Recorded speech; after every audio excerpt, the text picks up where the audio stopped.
Hello everyone, this is your friend from Naruto Audio Fanfics, and we are back once again with a brand new fanfic. Which is what if Naruto quit Team 7, embraced the Kyuubi's power, and built a new family with Sakura Haruno, Hinata Hyuga and Ino Yamanaka, Part 1. If you enjoy this story, don't forget to hit the like button, thumbs up, and subscribe to the channel for more amazing Naruto fanfics like this. So without wasting any more time, let's start today's fanfic. All was calm in Konoha, despite the circumstances. Civilians and participating ninjas of the final Chunin exams flocked across the village, getting ready for the show, though it was still 3 weeks until the final exams. Sitting atop the Hokage monument sat Naruto, the fox demon child. He had finished his small training with the pervert Sannin, and had taken a walk through the village. That was his first mistake. Too tired to pretend to be happy and carefree, Naruto was left unshielded from the cold stares and insults that were aimed at him. Now that he was sitting on top of the fourth's head, all those faces and words were taking their toll on his mind. Why can't they see that I am my own person? Because they are human fools. Kyuubi answered like it was the most obvious thing in the world. I refuse to believe that, Kyuubi. Humans are understanding. They just need to be shown that I am one of them. Naruto answered the fox back, not even realizing that this was the first time that they were able to talk to each other without Naruto going to Kyuubi's chamber. Don't you teammates do the same? And they don't even know about me. So foolish to hate someone for no reason. A human's mind, how disgusting. Well, I'm human, too. So, am I disgusting as them? Kit, you're not human. Whenever you first used my chakra, you became something. Call it half demon, if you want. You've noticed how different you move and feel, didn't you? Naruto frowned. How could I not? It's small, but noticeable. But half demon, well, it's not exactly the worst thing in the world, I guess. I'm going to go see my team, they can cheer me up. Single quote comma dot. Be careful, Kit. Sakura watched her great Sasuke-kun, as he trained with Kakashi in great fascination. When she looked at him, she saw greatness, beauty, and the greatest source of power that she had ever seen. It was the middle of the 1 month that they were given to prepare for the last stage of the exams, and she knew, without a doubt in her mind, that Sasuke would be the best one there. Who could doubt her logic if they were seeing what she was, and more importantly, what she wasn't? Most of the time when Sasuke and Kakashi were in the middle of a mock battle, nothing could be seen, with the exception of a few blurs here and there. Not to mention that it has gone like this for several hours, yet they would not slow down. Sakura was so caught up in the mock fight that she couldn't hear Naruto walk up casually beside her. Naruto looked at Sasuke and Kakashi and smirked. He could see every movement clearly, and could see that Sasuke could not keep it up much longer. There was too much fatigue in his steps. Looking to his side at Sakura, he noticed that she could not follow. Kakashi-sensei is about to win, Sakura-chan. Startled, Sakura clenched her fist tightly and punched Naruto as hard as she could on the jaw. The force of the hit made him skid a few feet before he stopped and looked at her with wide eyes. Oblivious to how she made him feel, Sakura glared, "Stupid Naruto. Quit being such a pervert. Sasuke-kun would kick your if he knew." Naruto glared back at the mention of Sasuke, already greatly aggravated by all that happened that day so far. They were supposed to cheer him up, not this. Yeah, right. Sasuke bastard doesn't even know you exist. What makes you think he even cares for you? At least I like you. Nice going, Naruto. Now she'll hate you forever, thought Naruto as he held his glare, determined to show her that he was serious this time. She would see that Sasuke was just a bastard. As far as he was concerned, the sooner that she saw that Sasuke was not interested, the better. Then, she would finally move on. Sakura had different thoughts. You're just jealous. You're mad that Sasuke is stronger than you, and he's actually wanted on this team. No one would even care if you were gone. Sakura's eyes went wide when she said that, and she clasped her hand over her mouth. She knew how much Naruto valued friends, and what she just told him showed that she wasn't his. That's not true, though. Naruto really is my friend. Naruto stared at her in shock, before they narrowed. For a brief moment, he knew that they had changed from their bright blue to his crimson pair with slitted pupils, before flickering out. Kakashi and Sasuke walked up and looked at enraged Naruto, then to Sakura, who looked like she just said the most insulting thing in the world. Naruto didn't care. Fine. If I'm not wanted here, then I'm gone. I quit this team. With that, Naruto turned around and started walking back towards the village. He didn't get far before Sakura shouted, "Naruto, wait. I didn't mean what I said. Don't go." Sasuke, not know that most of the argument was started by the mention of him, grabbed Naruto by the shoulder and spun him around and smirked, "Whatever Sakura said, forget it. Don't quit this team, Dobi." Before Sasuke could even see it with his Sharingan, Naruto's fist collided with Sasuke's stomach. As Sasuke fell to his knees, Naruto gave Sakura a wicked grin. "By the way, Sasuke isn't stronger than me. Since Kakashi decided to train only Sasuke, I had to find a new sensei. One much stronger." Kakashi looked lazily at Naruto, mildly interested in who had trained Naruto. "Who?" Instead of answering, Naruto raised his thumb to his mouth, and knitted hard enough to draw blood. Kakashi's visible eye went wide as Naruto went through the seals, making Naruto smirk. Drawing on some of the energy he got from the Kyuubi earlier that day at the canyon, Naruto slammed his hand down on the ground, Kuchio's no jutsu. There was a puff of smoke, and the remaining members had to raise their glance as high as they could to see Naruto standing atop of a giant toad, who was smoking a pipe. Naruto was glaring down at them, with his arms folded across his chest. Finally, Naruto turned his attention to the toad. "Let's go, Gamabunta. Take me to Konoha." "Sure, kid." As Naruto and the giant toad took off, Sakura and Sasuke turned to Kakashi, both asking question. However, Kakashi didn't pay attention. He was stunned. Naruto did indeed get a better sensei. The only one who could teach him to summon the frogs was none other than Jiraiya, one of the legendary 3 Sannin of Konoha. That wasn't the only thing that bothered him, though. One thought repeated itself over and over in his head like a mantra. With those eyes and hair, he looks exactly like Yondaime Sensei when he used to stand on Gamabunta. As soon as Naruto reached Konoha, he released the boss toad and started towards the Hokage's office. Instead of just going as he went, the fox boy had a plan already forming in his mind. For it to work, however, he needed the Hokage's permission to leave. From there, all he had to do was do the things he needed and get back in time for the Chunin exams. With confidence, he walked straight past the Anbu guards, ignoring their shouts to stop. Once he opened the door to the Hokage's office, he stepped inside followed by the guards, who stopped at the door and looked at the Hokage for orders. Sandaime Hokage, who had been going through a large stack of forms, looked at Naruto, then to the Anbu guards. Sighing, he dismissed the guards and motioned for Naruto to sit down, who did. Sarutobi looked at the boy in front of his desk. "I see that you seem to be in good health, Naruto.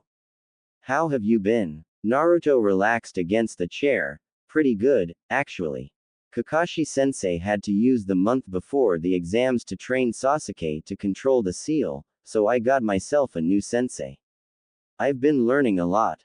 That statement made the Hokage raise an eyebrow. "A new sensei? Who?" Naruto smiled. "He said that he's an old student of yours, and supposed to be pretty famous, I guess. Jiraiya, of the legendary 3, I think it was. I just call him Ero Sannin."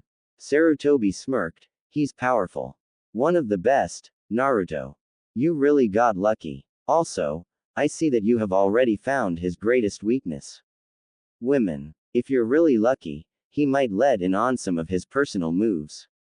Grinning like an idiot, Naruto leaned forward a little bit. "He already has. I can summon Gamabunta. However, Ero Sannin had to leave for a while. Had a mission, he told me, but I think he just went to peep at the hot springs. So, I'm stuck without a teacher. Well, Naruto, I am impressed. Summoning the Toad boss is extremely difficult. However, as far as a sensei goes, I'm sure that Kakashi will be able to teach you a few good things. Naruto frowned, trying to find the most formal way to tell the old man, Hokage-sama, I must confess. I acted rashly this morning after an argument between me and my team. In anger, I quit the team, though even now, I do not regret it. We did not work well as a team, and I was learning nothing. Master Sarutobi sighed, Naruto, this is most problematic. Without a team, not many people will hire a genin to do a mission. What will you do? The fox boy smiled. Well, with the exam in a little more than 3 weeks from now, all I really need to do is impress the judges enough to promote me. If I'm not promoted, then I'll join a team that loses a member to promotion or death. Although, with Gamma Bunta and a few of my high-ranked jutsus, I'm sure that I can make the cut. I mean, how many genin do you know that can summon a boss or make solid clones? It is indeed impressive, Naruto. So, if you have this all covered, why come see me? Naruto stiffened for a second, before relaxing. In truth, I could have just let you find all this out on your own, but I figured that I'd come visit and give you a break from paperwork. Though, I do expect you to do the same for me when I'm Hokage. Sarutobi laughed. Ah, yes. I do admit that I hate doing it, but it's mostly all I can do in my old age. This break was greatly needed. You have grown, Naruto, and in so little time, it's amazing. I relatively like talking to you like this. But, surely, there must be something that would bring you here. Yes, replied Naruto, I need your permission to leave the village for training until the exams. I would like to travel to Wave Country and visit the bridge builder and his family. Also, I have something in that town that I left and I think now is the time that I go retrieve it. Sandaime Hokage thought for a moment, I can't allow you to go that far for training, but we could get around that if you had a mission there, nay. Since you want to visit that town, the mission should fit right in.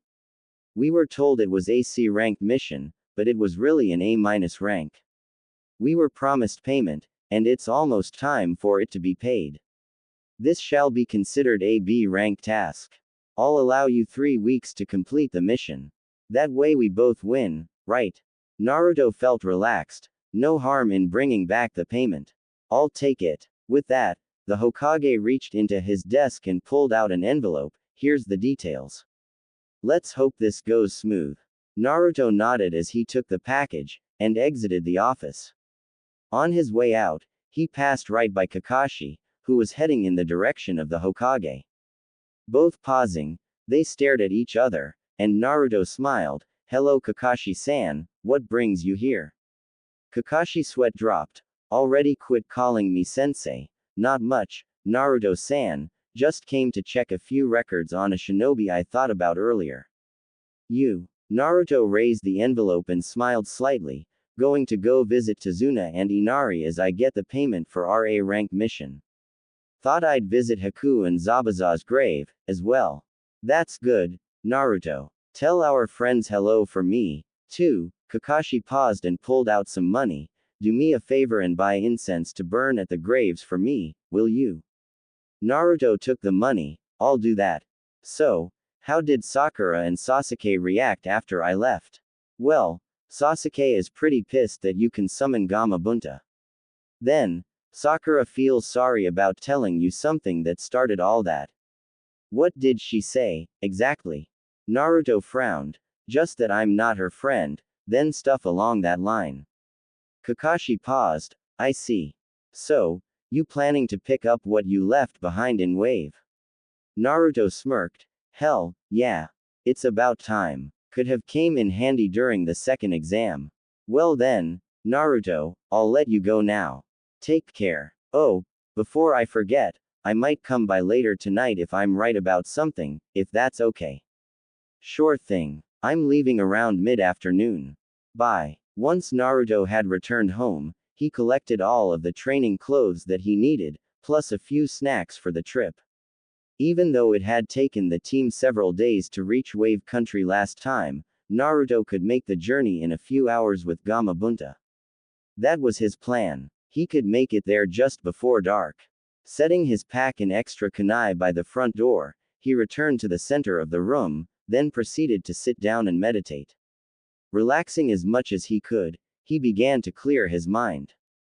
Once done, he felt less and less of the physical world, and he found himself inside of his own mind. Naruto looked around to find himself in a hallway with hundreds of doors. However, he knew exactly which one he wanted to go through. Going to the very last door, he found it to be much larger than the others. Taking a deep breath, he slowly pushed the door open and stepped inside, finding an even larger room that he remembered quite well. Wasting no time, he walked straight up to the cage and banged on the bars until he was sure that he got the fox's attention. Even as he saw Kyuubi wake up and move towards the cage, Naruto did not move back. The boy smirked. Morning, sunshine. Kyuubi smirked as well, showing his teeth. You know, whelp, that you are within my reach, and you no longer have enough time to get away, right? Yes, Naruto replied, but where would that leave you? I figure that even if you kill me in here, you'll still be stuck behind that cage. I'd be brain dead, but you'll still be alive for a long time having absolutely nothing to do except wait for someone to find my body and keep me in a hospital until the day I die. At least now you get to fight with me every now and then. Kyuubi raised a paw and ran its nails across the metal, before pulling back entirely. You have a point, whelp. So, what do you want? A deal, Naruto replied. You give me all of your chakra to keep forever as my own, and I'll summon you from time to time and let you stretch your legs, eat some animals, and even fight when I need you to. Kyuubi's eyes narrowed. That would be a good deal, but I'm quite sure that you would understand how impossible that is when I have no contract.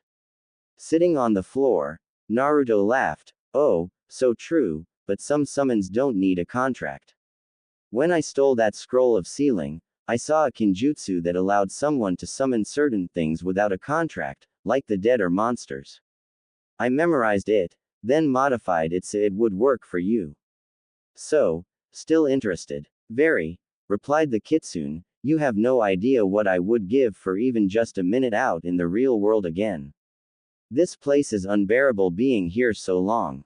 I do know. That's why I'm offering you a change to come out on occasion, sometimes for a minute, others for entire nights if I see that you're behaving well enough. All you would have to give me is your chakra, which is being wasted in there. You can keep enough to keep you alive, but I want the rest, where it stays with me. Kyuubi nodded in agreement. I accept this deal. I will keep 5% of my chakra, more than enough to survive. The rest goes to you. However, Kit, if I give you that much chakra at once, you'll surely die. The only way to do this is to slowly let it leak into your reserves, and let it expand as it goes. Then, once all of my chakra has leaked into your reserve, it will be completely yours. When wasted, it won't return to me like it has in the past, but it will return to you just like yours does now. In the meantime, you can go about your life like any other, while it still grows. Is this acceptable? Perfectly, if it can be completed in 3 weeks' time. Kyuubi nodded once again. So, Kyuubi, will it have any side effects? Some. We'll be able to communicate through your mind, like we did earlier when you still had my chakra inside you. Higher senses, instincts, and speed will be a little faster. Also, you might change physically a little, but not anything drastic like a tail. Naruto nodded and prepared to leave. I can deal with that. When will this start? I'll start as soon as you leave, replied Kyuubi as he watched the boy as he started to leave. No problem. Hey, Kit, thanks. When Naruto opened his eyes, he found Kakashi in front of him, enjoying a cup of Naruto's ramen at the kitchen table. Ignoring the feeling of his chakra already beginning to grow, Naruto stood up and walked over to the other chair, which had another cup of ramen waiting for him. Grabbing the cup, he started to eat. Hey, Kakashi-san. Kakashi swallowed his bite. Yo. Since when did you meditate? You were so gone that you didn't even hear me yelling at you. Naruto laughed. Man, that's bad. Actually, that was my second time ever. Had a few things to deal with. I imagine that you do it different than other people. If you clear your mind, it should bring you straight to your roommate, wouldn't it? Yeah, Naruto replied after swallowing. We talked. He's actually pretty cool and treats you like a friend if you're not afraid and insult him a few good times. I think that's what friends are to a demon. Kakashi nodded and set down the empty ramen cup, actually interested. Only you have the power to become anyone's friend. You know, that's the second demon you made good, if you count the demon of the mist, Zabuza.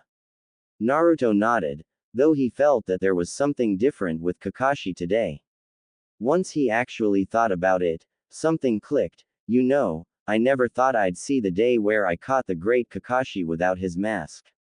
Kakashi paled, hands quickly pulling the mask back to its rightful place. Don't tell anyone. People have wanted to see past my mask for years. You're the fourth person that has ever seen me without a mask, you know that. Really? Who else? Well, the man started, there's obviously you. My parents, who bought me my first mask when I was a week old. I was born home, so no doctors except for my father, who knew enough medical jutsus to deliver the baby himself. Then lastly, as I have just found out today, your father. Naruto froze. You knew my father. Kakashi nodded. I didn't know he was your father until after I saw you earlier. That's the shinobi that I wanted to look up. The copy ninja reached under his vest and pulled out a thick folder, then handed it to Naruto. As the boy looked at it, Kakashi laughed. Apparently, your dad was my sensei. Naruto opened the folder and looked at the picture and then the name, then looked back at Kakashi, Uzumaki Arashi, otherwise known as Yondaime, the fourth Hokage. Kakashi chuckled. Yep, surprised the hell out of me, too. Didn't even know he had a kid. But once I saw you atop of Gamabunta, arms crossed, with his hair color, it was like seeing a ghost. Naruto looked back down at the folder. What's all in this file? Usually it's just 2 or 3 pieces of paper, isn't it? Well, once I had that, I got the Hokage's permission to get all things related to him, so you could go through them. It has his basic information, his journal, accomplishments, and then his own personal jutsus, if you wanted to learn a few. Also, I added something to your pack by the door. I think you'll like it. Wanting to change the subject, Naruto smirked, remembering the words Kakashi told him once. Okay, so tell about yourself. Who are you? Likes, dislikes. What are your dreams? Kakashi also remembered, smirking under his mask. Hitaki Kakashi. I like my Come Come Paradise collection, which, by the way, you must get me an autographed copy since Jiraiya seems to like you so much. I dislike showing up on time. My dream is to live up to my best friend's expectations. He died on a mission, and gave me his Sharingan. Naruto nodded. Uzumaki Naruto. I like knowing I have friends and getting stronger. I dislike the villagers who look at me and only see Kyuubi. My dream is to become a great Hokage like my father, only better. As Naruto made his way toward the village walls, he felt his way through his chakra reserves. Just like the Kyuubi had promised him, he could feel a large amount had already been added. Not including his own, the fox provided just under the amount he got when he was fighting Haku. It felt weird having this much without being angry or almost dead. As he looked at the gate, it was safe to say he didn't feel weird anymore. The anger was back. Sitting by the gate, sat Sasuke and Sakura, obviously waiting for him to show up. The two stood as they took notice of him, too. Naruto. Sakura exclaimed in a cheerful voice as he was right beside them, overdoing her acting. Sasuke just stared at him, probably expecting him to make an of himself like he usually did. Sorry to disappoint. Sakura's smile died down when Naruto made no such comment. Naruto glanced at her. Hey. Sasuke stepped forward, going to Tazuna. Naruto looked at Sasuke. Well, I did promise him that I'd visit. Naruto keeps his promises. Sasuke nodded. I'll keep training. I look forward to fighting you. Naruto smiled. Wouldn't want it any other way. Be careful, Dobi. The fox boy gave his wicked grin. What, and miss the exams, Sasuke bastard. Sakura stepped forward, careful of how close she got to him. Seriously, be careful, Naruto. Naruto gritted his teeth slightly. I'll be fine, Sakura. Biting his thumb again, Naruto made the seals, then slammed his hand on the ground, Kuchio's no jutsu. Once again, Naruto was standing on top of the boss summon, Yo, Gamabunta, towards Wave Country. Full speed. When Naruto and his summon disappeared over the distance, Sasuke looked over to Sakura. What's wrong with you? Sakura, who had tears running down her face, turned and started back into the village. He didn't say, Chan, like he used to. It was a few minutes before sunset when Naruto reached Tazuna's house. Quickly getting rid of his summon, Naruto took a deep breath. Walking towards his door, he noticed that all of the damage to the house had been completely fixed. Also, looking around, he noticed that things were better. It was amazing how much one bridge would do for a village. Gathering his wits, and suppressing the feeling of his increasing chakra, Naruto knocked on the door. There was some shuffling on the other side, and it took a moment before the door slowly opened, revealing Tsunami. Naruto smiled. Hello, I see you're looking as great as ever. Tsunami had to look at him for a moment, but her smile grew wide. Naruto. Come on inside. Dad, Inari, we have company. A few moments after Naruto had stepped inside, Tazuna came into view, smiling like a fool. Naruto, well, I'll be damned. What brings you here? Naruto shook his hand, and blinked a few times when he saw Inari attached to his waist. Well, got a mission from the Hokage here, but I only took it so I could come visit, but mostly, it's to train for the Chunin exams that are coming up in a few weeks. Tazuna showed Naruto to the living room, as Inari went up to bed, and Tsunami went to finish the rest of the dishes. Once both had sat down, Tazuna opened the conversation. So, where's the rest of your team? Naruto snorted. Well, the past few weeks, the team had been having problems, but this morning, we got in a big fight, and I quit the team. Shortly after, I went to see the Hokage, and asked if I could come here to finish my training here, and he was able to let me if I did a mission here in the meantime. Tazuna looked puzzled. This morning? You couldn't have gotten here that fast. Oh, said Naruto, I met this guy a few days ago, and he taught me how to summon this giant frog. I rode on top of his head to get here. Tazuna blinked, but knew better than to think anything was impossible when it considered Naruto. So, you quit the team, huh? You three looked good together last time I saw you guys. What happened? Well, Kakashi and I seem to be on pretty good terms, had lunch with him earlier. Sasuke and I are rivals, but it borders on friendship. Mainly, Sakura said some things to me that cut pretty deep and I blew up and quit. Tazuna sighed. That's bad, but things tend to happen when you are involved. They always work out. It's been a long day for you. Please, you would be welcome to stay here for the rest of your visit. Naruto nodded, following Tazuna back up to the room where he had stayed last time. Once he got his stuff in, he remembered something. Oh, Tazuna. There's something you should know. Over the next few weeks, I'm going to be changing a lot in preparation to the exams.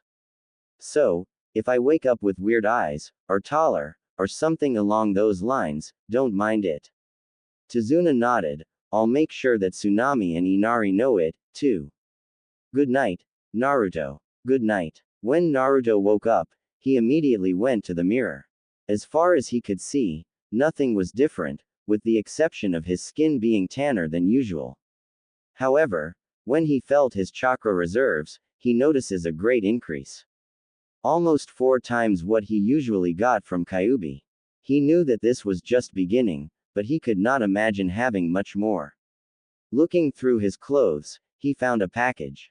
Knowing that it must be what Kakashi had added, he unwrapped it, and gasped when he saw what it was. Laid across his bed was the long jacket that his father used to wear all the time. Knowing that this one had been worn before, he figured that it was not just another copy. This was his father's. As he went to unfold it, he noticed that there was an undershirt, and a pair of pants that had the same design as the jacket. Lastly, there was a pair of shoes that went with the outfit. After carefully refolding the clothes, Naruto went back to his pack and looked through the items inside. Everything inside was familiar, except for a large envelope next to the one that described his mission. Opening it, he found that inside was a very large amount of money, with a note that Kakashi wrote, telling him that this was just a small amount of his inheritance that could be used to make more clothes like his father's, or anything else he wanted. Naruto threw on his regular clothes, then put the money in his pocket. Grabbing his father's clothes, he made his way towards the kitchen. Seeing only Tazuna, Naruto decided to ask him where a tailor was located. Getting the directions, Naruto began walking through the village. One odd thing he noticed was that he was being stared at, and not in the usual cold glances this times. If he didn't know better, he would have thought he was Sasuke. Once he was almost at the tailor's, Naruto found out why.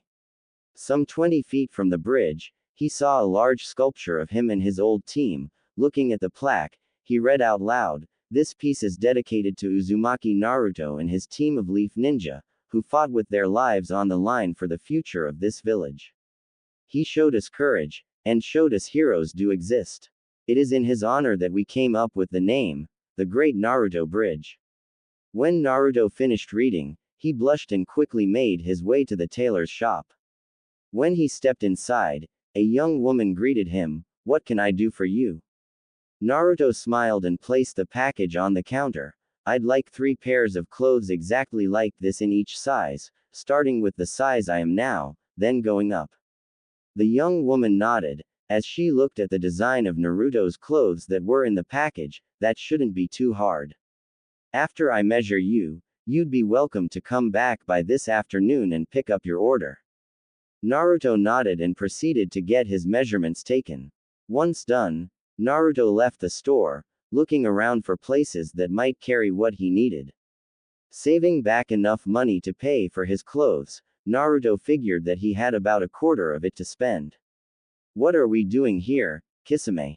The shark man looked over at his partner, Itachi, with a deep hatred. What the Uchiha Missing Nin didn't know, was that their organization, the Akatsuki, had found out that Itachi was planning to let their target go. They did not know why, but they had figured that it was because the target lived in Konoha, Itachi's old home. "Doesn't matter. Now shut up, and keep following." Itachi frowned. He did not like being talked to this way. Facing the human shark, Itachi switched on his Sharingan. He had to smirk when Kisame made the mistake of looking Itachi in their eyes. Once fixed, Itachi had him.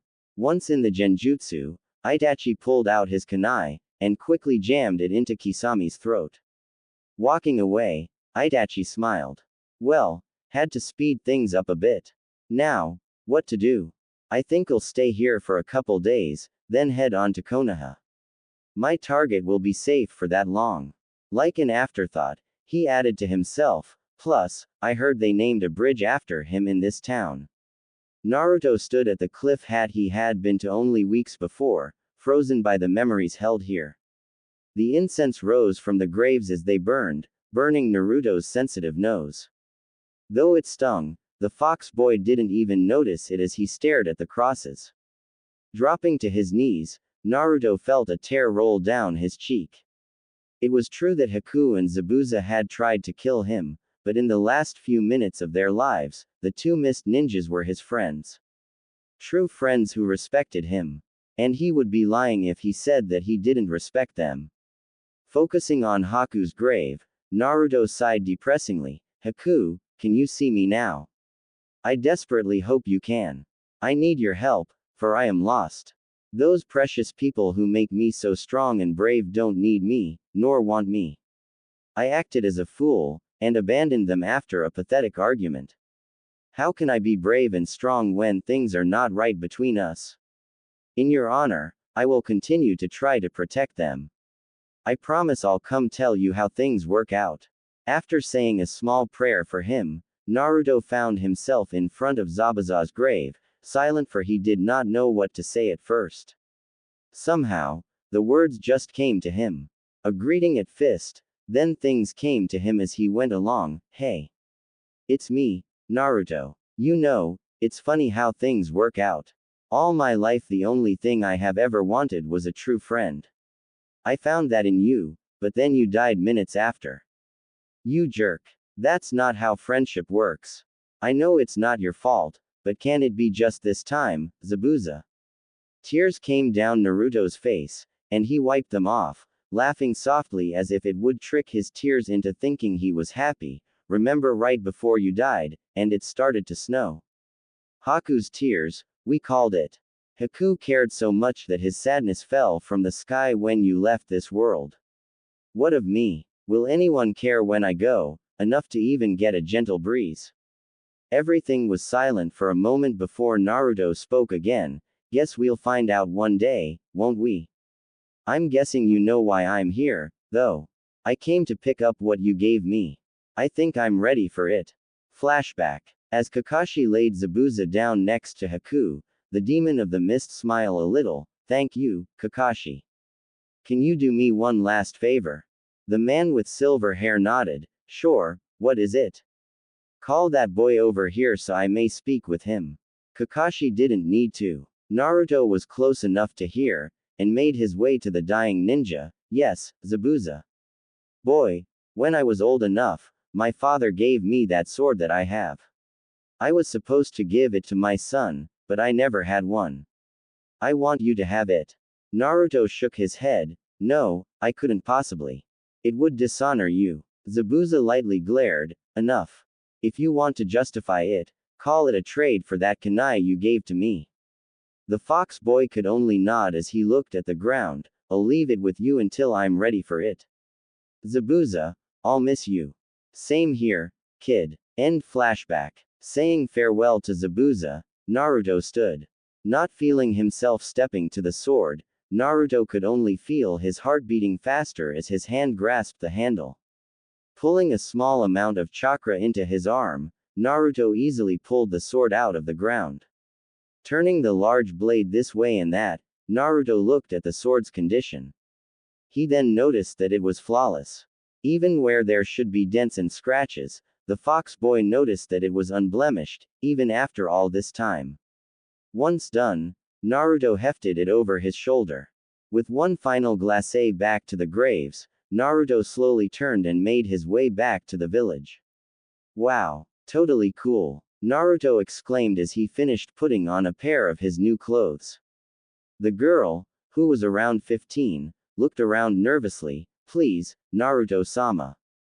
Be quieter, there are other people here in the store. Naruto nodded, then pulled out his money to pay the girl. Taking over half, he laid it on the counter. There's enough there. Whatever's left, you can keep. You did a great job. The girl deeply blushed. Thank you. Naruto grabbed the large bag of clothes and left the tailor shop. Wondering where to go now, Naruto found the answer within his growling stomach. Yeah, buddy, I hear that. How about we find ourselves a nice ramen stand? Finding one big enough to handle his stomach, Naruto sighed happily as he sat down. Hey, get me 10 bowls of ramen. The old man sighed. What is it with you people? First, he asks me for 8 bowls, now you ask for 10. Anyway, coming right up. Naruto looked confused as he turned towards the guy who asked for 8 bowls. As he looked at the guy, his jaw dropped. Sasuke. No, that's not right. Who are you? Itachi looked at him in curiosity. Uzumaki Naruto. What are you doing in Wave Country? Naruto ignored the ramen being sat down beside him, training for the Chunin exams. How do you know me? Itachi smirked. I've met you before. I was with my brother, Sasuke, at the time. I'm Uchiha Itachi. Naruto's eyes were as wide as saucers. Itachi. The guy Sasuke is wanting to kill. I don't believe it. How do you know my brother so well? Over the next hour, Naruto told Itachi everything about himself since the day he graduated from the academy. Itachi listened intently the whole time, taking breaks as him and Naruto ate another bowl ramen. Finally, after 6 bowls of ramen apiece, Naruto's tale was over after everything was told, even the sword that Itachi was admiring, to Naruto's deal with Kyuubi. Naruto looked over to Itachi. So, tell me why you left the village. As Naruto pulled another bowl of pork ramen to him, Itachi nodded. You're the first person to hear the real story. It all started when. Flashback. Itachi laughed at the dye in Shisui's hair. Dummy, what happened to you? Shisui glared at his friend. Don't act dumb, Itachi. You're the only one who is mean enough to pull a prank on me. Itachi smirked, but the purple goes good with your eyes. Shut up. As the two walked to the clan's temple, they caught their fathers in a private conversation in the hidden meeting room that was under the mats. Hoping to catch something big that they could use as a prank, they stopped and listened intently. Shisui's father spoke first, but why did it have to be Sasuke? Shisui looked over to Itachi, who could only shrug in confusion. Itachi's father spoke next. It had to be him. By the time I found him, Sasuke had just been born, or else I would have had it done to Itachi. Does the kid know? Itachi's father was silent. You know the clan's rule. No one in our clan, except for our generation, can know. Not Itachi. Not Shisui. Especially not Sasuke. He will grow up and, with our guidance, kill Uzumaki Naruto and the 9 tails that's locked inside him. Hopefully, he can use its energy without ever finding out he got the chakra from what we put in him. Shisui's father spoke after a moment, but Kyuubi is the king of the demons. Can it be defeated? We put Hachimata in an Uchiha, who will gain Sharingan. You heard the legends. Hachimata and Kyuubi were almost matched in strength. When Sasuke gains the Sharingan, it will put him stronger than Uzumaki and Kyuubi. After the fox is dead, I will personally kill my son, ridding the earth of the 2 strongest threats. Later, next to the river, Shisui looked over at Itachi. Instead of being cheerful, Itachi had a massive killer intent rolling off of him. What are you going to do, Itachi? Who's Hachimata? Shisui was a major history expert, reading everything he could find. He sighed. Hachimata. The 8-tailed demon, second only to Kyuubi, ruler of all in the demon world. Matched in every aspect, except Kyuubi's cunning intellect. In the form of a giant snake with 8 heads. Itachi blew up. They put a giant snake in my little brother. Shisui nodded. It seems so. What will happen, Itachi? Itachi thought for a moment. They sealed a demon in my little brother, want him to kill Uzumaki Naruto, and then plan to kill him. Of course, I'll slaughter all of our clan who knew about it. Are you completely serious about that? Itachi nodded. I can't kill them all, but I'll damn sure try. Shisui nodded. I know a way to kill them all, and leave you safe at the end. Who's your closest friend? You are. Duh. Gathering his courage, Shisui nodded. Kill me. Itachi frowned. Idiot, be serious. I am. The Mangekyo Sharingan, ultimate level of the Sharingan. Only one Uchiha has ever achieved it, our ancestor. The catch to it is that you have to kill your closest friend. Itachi gasped. No, no way in hell. I won't kill you. Shisui looked at his feet. My father has shamed me with his involvement. If you won't kill me right now, I'll kill myself next chance I get. At least this way, you'll get what you need. I'll even write a suicide note so it will give you time to prepare. I only ask that you make sure your brother remains safe. Does it have to be this way, my friend? Shisui nodded. There's no choice. It took a week after Shisui's death for all the preparations to be made. In that time, whenever Itachi saw an Uchiha, he sneered and started fights often. Even Sasuke caught some of his wrath, even though Itachi didn't mean it. It had to be done if he was to make sure that they thought it was because he wanted more power. He said it after every fight or argument. It was a lie. All of this was for the wrong they made towards his brother, though Sasuke could never know that. The boy could never learn about Hachimata. Finally, the night arrived when Itachi started. Switching on his new Mangekyo Sharingan, the blood started to flow. In the streets, Uchiha bodies lay everywhere. There was a time during all of this that Itachi had been spotted by Sasuke, and Itachi had to act fast. Within minutes, Itachi was standing over his dead mother, and kneeling, "Father, you bastard. How dare you seal Hachimata in my little brother?" The man looked up at his son. It had to be done to kill Kyuubi. It will happen no matter what. By killing your mother and me, all it will accomplish is that Sasuke will be trained by another Uchiha to kill Uzumaki. Itachi smirked. "I'm afraid you're wrong. I've already killed them all. You're the last." Shisui gave me his life to let me gain the Mangekyo Sharingan. He offered, and I had no choice but to accept. With his final words, he asked that no Uchiha be left standing, except me and Sasuke. I see. However, Sasuke is smart. He'll find out eventually. Their conversation was interrupted when Sasuke was banging on the door, yelling about what he saw. Itachi's eyes widened. "Sasuke, don't come in."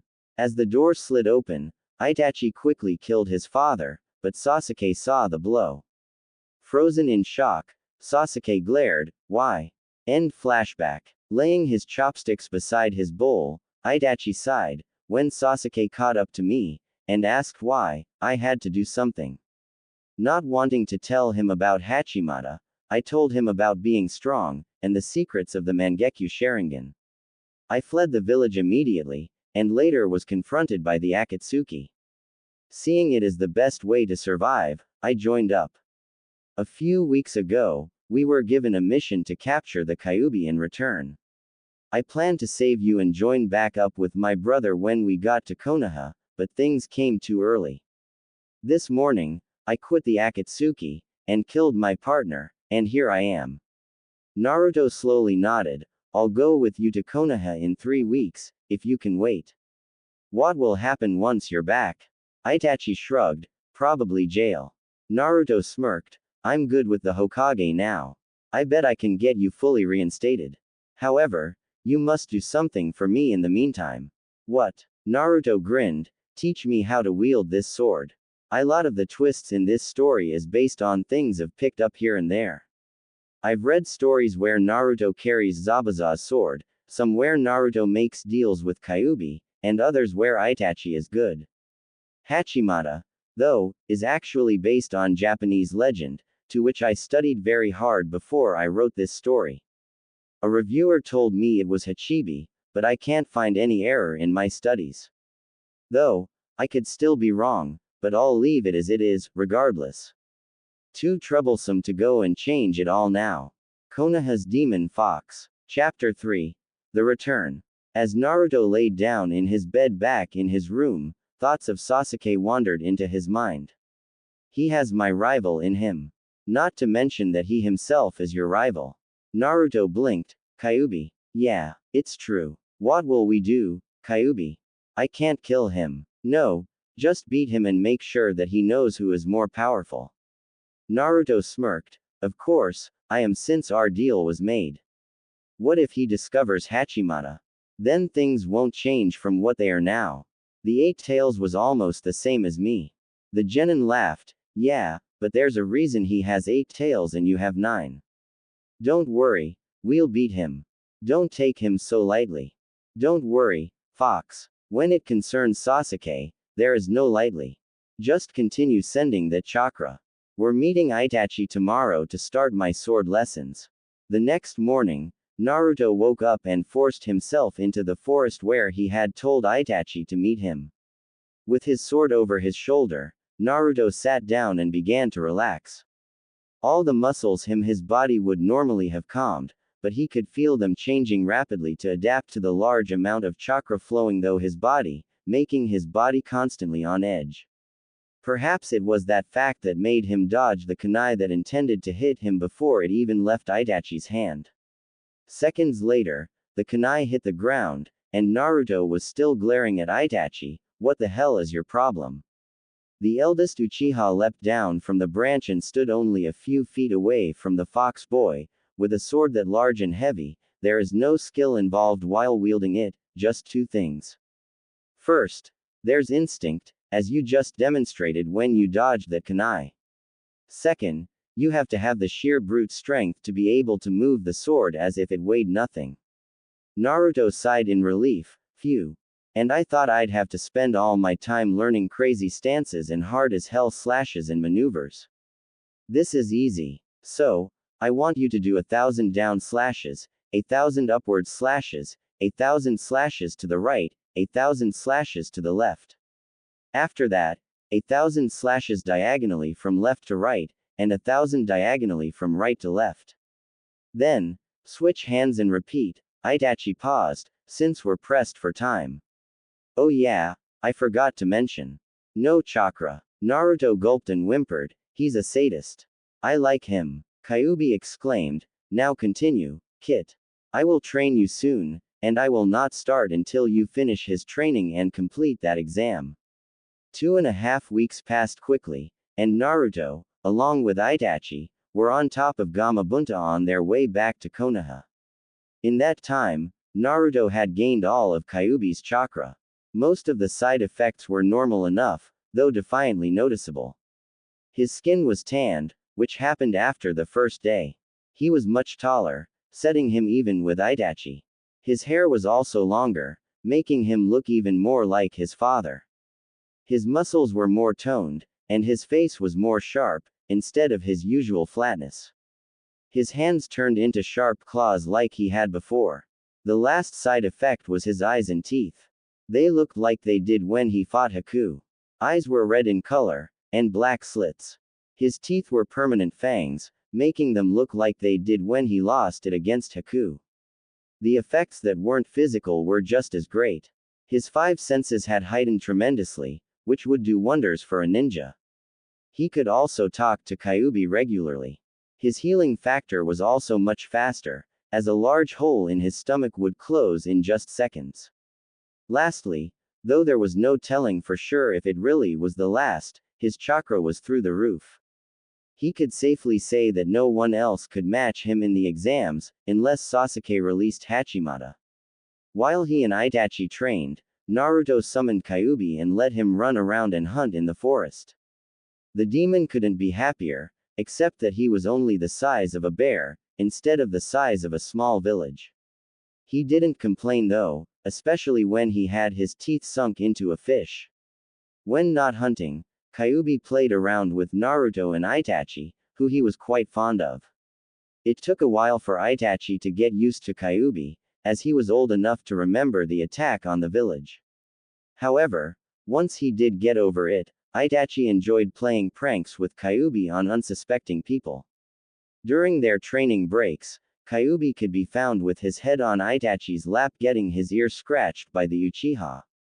In order to summon Gamabunta and Kyuubi more effectively, Naruto had Itachi make some seals on his arms, which were inked into a tattoo onto his left and right forearms. The seals were made to work in a great effect. They kept a small store of chakra in each summoning tattoo, so that if Naruto ever ran out of chakra, he could still summon them with the supply stored. All he had to do was smear his blood over one of the tattoo seals, and they would be summoned. His left arm was Gamabunta, and his right Kyuubi. Naruto hopped into the Hokage's office via the window, surprising Sarutobi. The Hokage was silent for a moment, taking in Naruto's appearance. He immediately noticed all of the changes made by Kyuubi, as they were hard to not notice. However, somehow he knew it was still Naruto. Also, it made him smirk to see that he was dressed exactly like the boy's father. Naruto interrupted his thoughts, as he threw the money onto his desk. Mission complete. Sarutobi nodded. I assume that you took the Kyuubi's chakra. Yep. Naruto smirked. Well, almost all of it. Let him keep enough to stay alive. He makes a great summon. Naruto pulled up his right sleeve, and showed the seal to the Hokage, who nodded. When you summon him, is he tame? Naruto smirked. Yeah, pretty much. Still playful at times. Show me. With a nod, Naruto bit his thumb and ran it across his right arm. When the smoke cleared, Sarutobi was confronted with a miniature Kyuubi, who bowed his head respectfully. When he raised his head, the fox walked over to Naruto, who knelt down and scratched his ear. Okay, Kyuubi, you can go now. Sorry for bothering you. The fox nodded and disappeared, leaving a stunned Hokage. Wow, to see the day. Anyway, any negative changes? Naruto frowned in thought. Well, my senses are heightened tenfold, so please don't fart, geezer. The Hokage's eye twitched. Disrespectful brat. That sword, the item you went to retrieve. Naruto nodded. Yes, and it suits me perfectly. Hokage, there's something you need to know. Yo, come on in. Sarutobi's eyebrow raised as a figure came in through the window. However, his pipe fell out of his mouth when he found it to be Itachi. You. What are you doing here? With a reassuring glance from Naruto, Itachi sighed. Hokage-sama, I wish to return to the leaf. What makes you think that's possible? Naruto stepped forward. Please Hokage-sama, hear what he has to say. Do not judge him until then. Sarutobi leaned back into his chair, though still on edge. Fine. Itachi told the Hokage the same thing he told Naruto, which took only 15 minutes. At times, the Hokage growled, especially when Itachi told him about Sasuke's dormant demon. Finally, when the tale was finished, Sarutobi rubbed his temples. Itachi, on a personal level, what you did was honorable to your brother. However, you still committed a crime. I must do something. Itachi nodded. I was thinking about a deal to lessen my punishment. Naruto has told me that Orochimaru is in this village, and has attacked. I offer all the information I have on him, as well as the other members of the Akatsuki, including their plans, which do include this village and some of the people in it. The Hokage was no fool. This was a chance that could not be passed up. As Itachi was a member until quite recently, that information would be quite valuable, especially for Naruto and Jiraiya. Also, all information on Orochimaru was greatly needed. Fine, you will stay here with me until you have completed a written report. Then, depending on how good the information is, your punishment will be greatly lowered. Itachi smirked, and pulled out a large folder, crammed with paper, already done. This one is just Orochimaru and his techniques. Reaching back into his bag, Itachi pulled out another folder, with even more paper in it, and this one is the Akatsuki. Sarutobi looked at the two folders on his desk, eyes wide with amazement. This is incredible. Greatly detailed, and most of these things we had no idea about. Calling in a guard, the Hokage ordered him to bring Jiraiya to him immediately. When the guard left, Sarutobi faced Itachi. This information will help save a lot of lives. For this, I thank you. I have decided your punishment. You were a special Anbu member when you left. Therefore, I will strip your rank back to Genin, making you an equal to Naruto. In 3 days the third exam will begin. Recently, one member in the bracket has been killed. You will take his spot. There, you will have the chance to make Chunin. Regardless of the results, you will be Naruto's teammate, since you get along so well. Do you accept? Itachi nodded. I accept, Hokage-sama. The Hokage turned to the quiet Naruto. Is this okay with you, Naruto? Naruto nodded. I think we will make a great team, geezer. I do have one request, however. As Sasuke was once on my team, I know for certain that he would flip at the thought of Itachi moving back into the Uchiha compound. Using some of my inheritance left by my father, I wish to buy a new house, large enough to house both myself and Itachi, with its own private training ground. Some people would freak if they saw how Itachi and I spar, not to mention the times when Kyuubi joins us. The Hokage smirked. I think I know a place, and it's free of charge, already furnished. All you would need is the keys. As Sarutobi got the keys, Naruto asked, "What is this place?" The Hokage tossed the keys to him, the Uzumaki clan's compound, found a mile into the forest by the Hokage monument. Have fun. Naruto sent Itachi straight to the new house with his sword, since it was probably not good for him to be seen right now with Sasuke and Orochimaru in town. However, Naruto has to do some grocery shopping. Using a genjutsu to hide his eyes, he set off through the streets. Expecting the normal cold eyes, he was surprised to receive disbelieving looks. Still confused, Naruto walked into the store, immediately bumping into someone, literally. While he was able to keep standing, Naruto looked down to see Jiraiya staring at him with eyes wide as saucers. Fourth. Now Naruto understood the stares. With his new outfit, new height, and longer hair, Naruto must look exactly like his father, Ero-sensei. "It's me, Naruto." Jiraiya got to his feet. "Amazing, you look just like my father." Naruto asked. "Well, yeah, what happened?" Naruto shrugged. "Ask the Hokage. He asked for you, anyway." Itachi is back and gave a very detailed report on Orochimaru and the Akatsuki members. "Hokage-sama wants you to take a look." The hermit nodded. "When did Itachi show up?" "I brought him back from Wave Country." "Well, got to shop. Drop by sometime before the exams. I want to show you something when you get a chance. The Uzumaki compound is where I'm at now. Some new jutsus I learned from my father's notes." Jiraiya snorted. "Like you could learn jutsus like his from only notes." His gloating was stopped short when Naruto held out the palm of his hand. Slowly, wind began to gather, and when he was done, Naruto held a sphere that Jiraiya was familiar with. The old man's jaw dropped. "The Rasengan. Boy, I'll be at your house the first thing tomorrow." 3 days later, Naruto was woken up when Itachi poured a bucket of ice water on his face. When Naruto jumped onto the ceiling and clung with his claws, Itachi burst out in laughter. "Naruto, you are so hilarious. Get down, your match with Neji is in 10 minutes. Naruto let go, then flipped and landed on his feet perfectly. "Bastard. Just wait." When Itachi left the room, Naruto put on his clothes. When he put on the coat, Naruto looked at himself in the mirror. "Father, I look just like you with these clothes, don't I?" Strapping on his weapon's holster, and grabbing his large sword, Naruto left with Itachi, who wore his usual clothes, minus the Akatsuki cloak. In its place, he wore a plain black cloak, with the hood pulled over, hiding his face. Glancing at each other, they nodded and dashed to the stadium.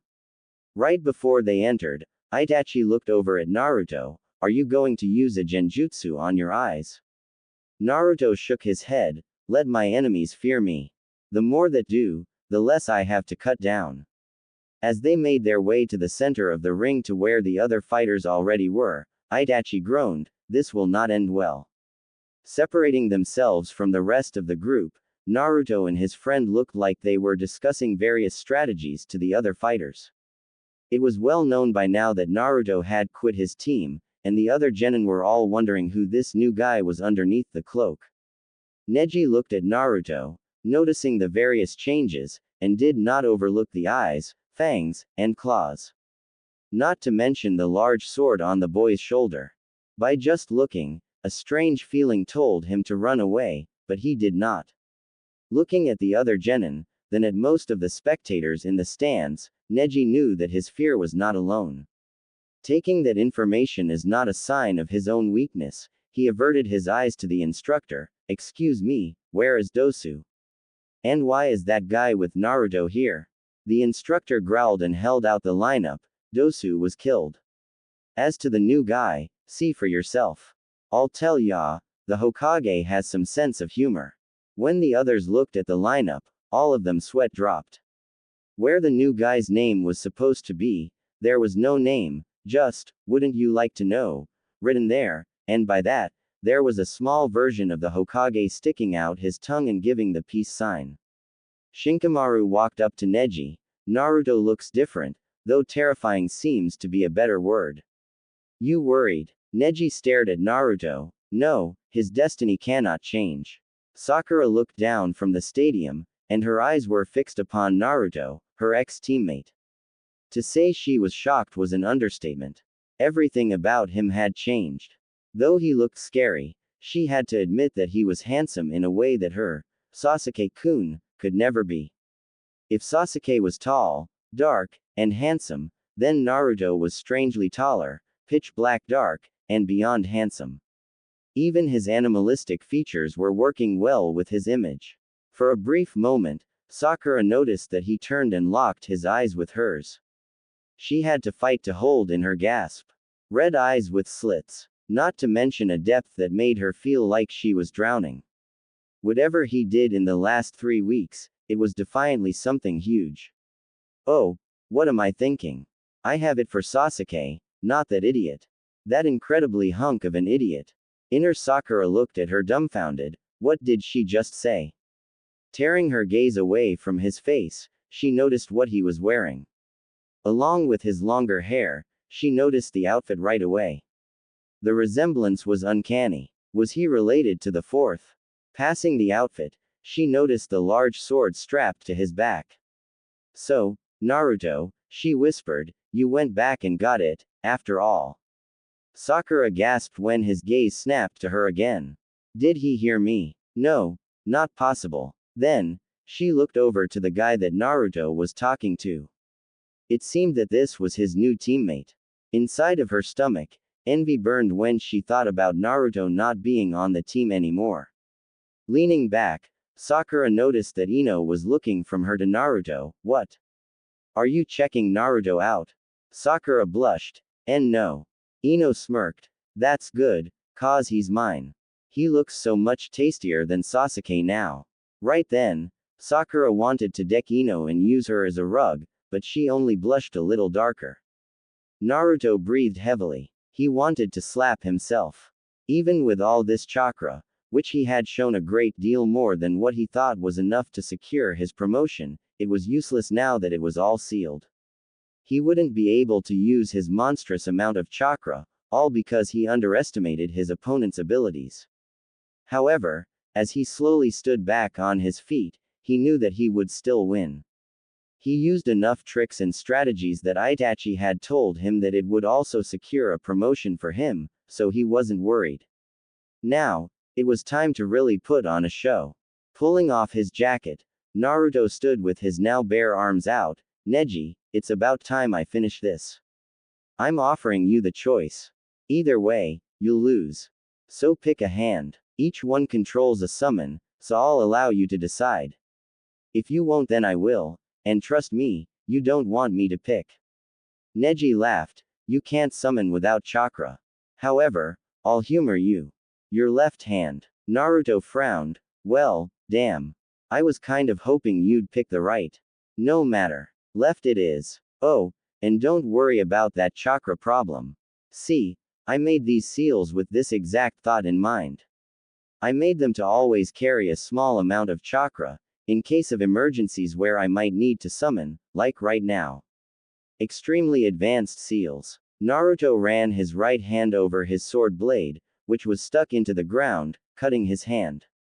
As soon as the blood touched the tattoo, a giant puff of smoke erupted, and Neji soon found himself staring at Gamabunta, who he recognized from pictures of him with the fourth Hokage standing on his head, where Naruto was now. Neji's jaw dropped. Instructor, I forfeit. The instructor looked away from Naruto to Neji. Are you sure? Are you kidding? Can you fight that? The instructor looked back at the giant frog. I don't blame you. Winner, Uzumaki Naruto. As the frog disappeared, Naruto flipped through the air, and landed next to his Kodan sword. After he finished putting on his jacket, Naruto hefted the giant sword back onto his shoulder. When he turned back towards the door, he found Neji right beside him. As they walked, Neji asked, You were disappointed that I didn't pick your right arm. What can you summon from it that it's so much greater than your toad? Kyuubi. Even though Naruto kept walking, Neji was frozen in place in the hallway, with wide eyes, he can summon Kyuubi. When Naruto reached the top of the stairs, he found Itachi and Shikamaru getting prepared for their fight, which was starting now, since Sasuke was not here yet, and Gaara's teammate quit. Naruto waved, "Hey, guys. Good luck." Itachi waved back, then jumped over the railing and onto the field. Shikamaru, however, stood still. "I don't even want to be here. I'll forfeit." Before he even got the chance, Naruto pushed him over the railing. "Good luck, Shikamaru. Do your best." When Shikamaru stood, he glanced up at Naruto. Damn him. Oh, well. As soon as the instructor had told them to start, the hooded man was standing over the unconscious Shikamaru. Looking up at the instructor, he waited for the man to end the match. Whoa, damn. Winner, dude with cloak. Itachi stood still, since he was supposed to fight again, but the other fighter had forfeited, so he walked up the wall, and ended up right back next to Naruto. Naruto's eye twitched. Show off, now everybody is staring at us. Itachi laughed and whispered, "At least it's not screams or laughing." Naruto raised an eyebrow when he felt somebody behind him, and, by the smell, he could tell it was Sakura. "Hey, Sakura." Itachi and Naruto both turned to find Sakura looking down at the ground. I just wanted to congratulate the both of you on your victories. Naruto, you were great." When Sakura looked up, she was able to see his eyes perfectly, and they intrigued her to no end. It was silent for a moment before Naruto spoke. "Thanks. Where's Sasuke?" Sakura was still lost in his eyes. "Who? I mean, well, I don't know." Itachi turned back to the arena. "Ah, there he is." Naruto turned back to the arena as well, but Sakura was still staring at Naruto. "So handsome." Halfway through the fight, Itachi turned to Naruto. "There's trouble, you feel it?" "Yeah," replied Naruto, "I can practically taste it." Sakura blinked. "What are you guys talking about? I don't feel anything." Her question was never answered as the hooded man turned sharply and raced to an Anbu guard and stabbed a kunai through his neck.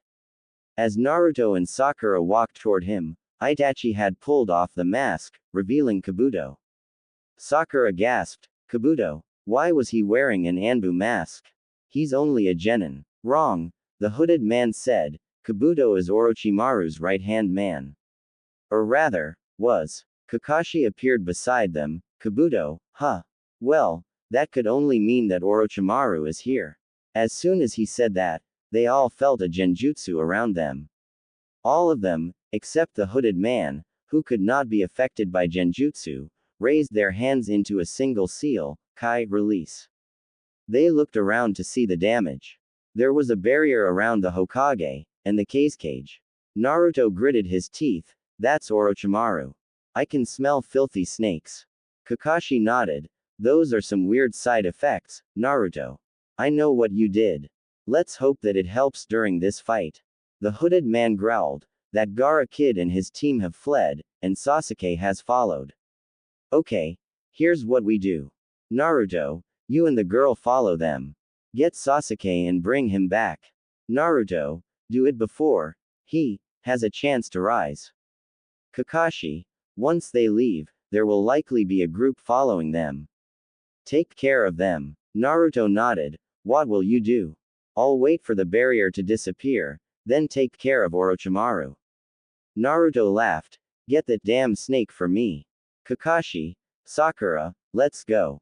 Knocking a hole in the wall, Naruto, Kakashi, and Sakura jumped out and began towards Sasuke. Sorry to end it there, but cliffhangers are so freaking awesome. Anyway, please review. I have so many even after 2 days. Really, you guys spoil me. Once they were in the forest, Sakura spoke. "Naruto, who was that friend of yours?" Naruto hesitated as he jumped through the trees. It was Uchiha Itachi, Sasuke's brother. Kakashi's eye went wide. What is he doing in Konoha? He's a missing nin. Naruto never slowed down. When I was in Wave Country, we bumped into each other. He told me what happened those years ago. It was true that Itachi killed all the Uchiha, but his reasons were good. He found out that his entire clan had done something to Sasuke that was wrong, and Itachi killed them all for it. However, the old man has heard the story and has reinstated Itachi as a Leaf Genin. Regardless of the exam's results, Itachi will be given the title, Sannin, to take the place of the traitor, Orochimaru. Naruto paused, blushing, then, I, as his official teammate, am to take Jiraiya's place in the Legendary 3. Well, since the exam has ended, I'm sure that I already am. The rank has already been recorded, with the contracted in the Hokage vault, and a copy in my possession. Kakashi's visible eye widened. You're a Sannin. I thought the only way to that is to have the Hokage as a witness at a duel between the Sannin, being Jiraiya in this case, and the challenger, being you. I can understand Itachi becoming one, since Orochimaru has been labeled a missing nin, but you would have to duel Jiraiya. Naruto looked away, completely embarrassed. Last night we dueled. It lasted for hours, with me coming out on top just barely. Though, I doubt I could last for even a minute if he was in his prime. I barely had a fraction of my chakra restored by the fight with Neji. Sakura looked down. Naruto is a Sannin. How could this be? Sannin were the very best ninja in the village. Their jutsu unrivaled, and their chakra reserves incredible. Naruto was the worst in class. Everyone was at least twice as good as he was. Wait, that's not true. Naruto showed that he was great in the second exam, then beat Kiba. Now, after defeating last year's rookie, Neji, with his tenketsu closed off, he's still going strong not even an hour after his fight. Who in the seven hells are you, Naruto? While Sakura was too shocked to talk from finding out that the school, dead last, was now of the highest rank, outside of Hokage, Kakashi only whistled, then that makes you my superior, Naruto-sama. Naruto's eyebrow twitched in annoyance, then continued to run faster. Kakashi picked up his speed to keep up with Naruto, who already picked up Sakura and carried her on his back. What did they do to him? Sasuke, I mean, Kakashi asked. Naruto groaned. How was he supposed to tell Kakashi about Sasuke in front of Sakura? He could already hear her voice making a speech of how brave her, Sasuke-kun, is for being the angst-filled who protects the world of such a dangerous beast. There's be parades in the bastard's honor. He would be forever named, greatest hero of all time Hokage, Sasuke. Okay, the hell with that. There is no way that the bastard will be Hokage. I am the nine-tailed vessel for sake, that's a whole damn tail higher than that prick, Sasuke. Only way he's getting Hokage before me is over my damn body. Naruto yelled inside his mind. Kyuubi's sweat dropped. You're getting off topic, idiot. A growl echoed through Naruto's mind. Watch who you're calling an idiot, you demonic fuzzball. On the outside, Sakura and Kakashi were staring at Naruto. Being the less impatient one, Sakura spoke first. Naruto. Kakashi asked you a question. Naruto sighed. This would make them suspicious. Using his most commanding tone, Naruto answered, it's classified by order of Sandaime Hokage. All further questions are to be referred to the Hokage. Though Sakura was reluctant to let the conversation stop, she noticed that her sensei nodded. Sensing that the conversation was indeed over, Sakura changed the topic. How did you change so much? They don't look natural. Naruto replied without hesitation, bloodline limit. Kakashi smirked under his mask, nice save. Sarutobi was gasping for breath. That was to be expected when fighting his own student, as evil and twisted as he was. Even after all these rounds, the Hokage couldn't believe that he was out of breath and Orochimaru was hardly winded. The snake could not do that in his old age, no matter how healthy. Sparing a quick glance, Sandaime saw that Itachi was trying his best to break through the barrier with no luck. However, the four who held it seemed to have used their curse seals to keep up their efforts. Orochimaru chuckled, gaining his old sensei's attention once more. What's wrong, old man? Can't defeat a lowly Sannin. Now it was time for Sarutobi to chuckle. Now, old friend, who said you were still a Sannin? Last time I checked, There were only 3. Foolish geezer, whatever do you mean? I left, that's all. I still hold the title since no one has defeated me. Sarutobi smiled. Yes, that is true. However, since your betrayal, I was able to make an exception with a promising shinobi that was glad to take your place. I believe you met him while you were in Akatsuki. Uchiha Itachi is now your replacement. Now, the only original Sannin is Tsunade. Orochimaru's eyes widened, only slightly hearing that he had been replayed. His hand curled around the kunai he was holding. Itachi had taken his place. No matter, he was already a cage. A more important piece of information came into his mind: Jiraiya has died. No, he was defeated last night in a duel by another promising young shinobi. The snake man blinked. Hey, for a second there, I thought you were telling the truth. However, your lies have betrayed you. No one could defeat Jiraiya, not even I. The Hokage sighed. Believe what you will. It will only last for a little longer, for you will die. Either by my hands, or Itachi, who is right outside this barrier. Blinded by rage, Orochimaru ripped off his old face to reveal his young new body. I will not die. Ever since I perfected my immortality jutsu, I have become invincible. Blinded by rage, Orochimaru flashed through many seals and yelled out, Kuchio's no jutsu, Edo Tensai. Instantly, 3 boxes rose up, which Sarutobi concluded were coffins. Looking closer at the box, he gasped. Reaching for as many weapons as he could, the Hokage threw them at the 3rd coffin, nailing the lid shut. It would be the end of this battle for him if Arashi came out. The other 2 coffin lids opened and out stepped Shadaime and Nadaime, Sarutobi's old teachers and the first 2 Hokage of Konoha. Looking fondly at their student, the 2 began to walk towards Sandaime, before Orochimaru slammed 2 kunai with tied notes into the back of their heads. Instantly, they stopped, and their grins turned into frowns as they reached for their weapons. Orochimaru took the time to explain, with this jutsu, I can bring the dead back to life, with all of their knowledge and techniques intact. They have the same chakra and strength, memories, and even memories. All around, old man, they are given a second chance at life. Just as alive as you or me. That is, until I place those notes into their skulls. Now, they are soldiers who fight for me. Their memories destroyed, all they know are their skills and that they work for me. Today, you will die. Author's note. I have changed this technique up a bit. Normally, before the notes enter the skull, the bodies are only shells. With the notes, they gain their knowledge and memories, but by then they already fight for the summoner. In MY version, they have memories and knowledge before, and the note only puts them under the summoner's control. This is for a reason. Enjoy. Though shocked, Sarutobi wasted no time with his attack, throwing his hands into a blur of hand seals. First, he summoned 2 shadow clones, then began another set of seals.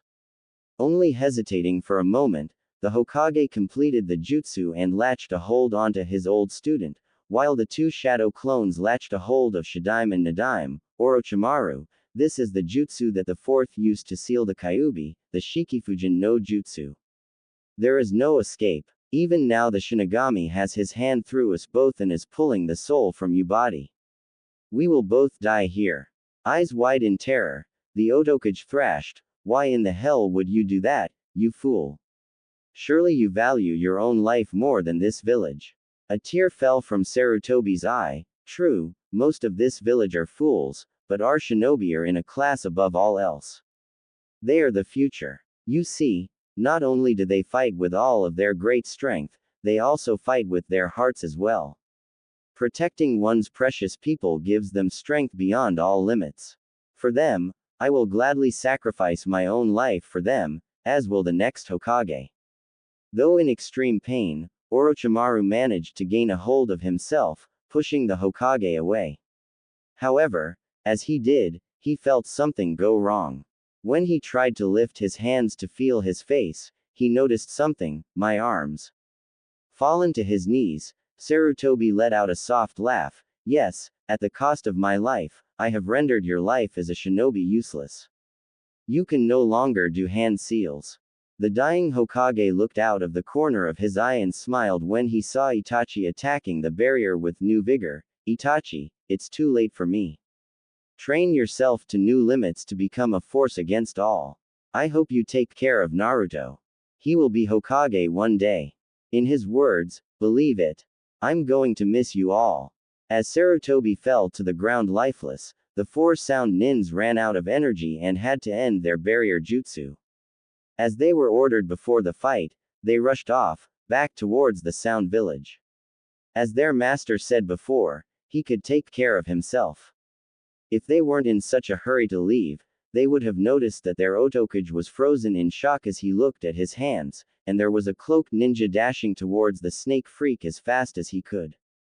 Orochimaru, now you die. The Otokage barely broke out of his shock to see a pair of advanced Sharingan and a basic katana rushing for his neck and only half an inch away. Before he could even move, the sword sliced through, then came down vertically on the middle of his chest. Orochimaru gurgled a little bit, and took a single step, before collapsing onto the ground. Itachi watched the body carefully for a few moments, just to make sure the body was lifeless.